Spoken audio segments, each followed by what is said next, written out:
అశ్వత్థామ యొక్క మణి.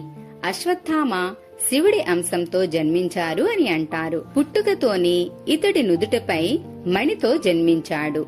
ఈ మణి ఉండటం వలన అశ్వత్థామ పైన ఎటువంటి అస్త్రశస్త్రాల యొక్క ప్రభావం ఉండేది కాదు.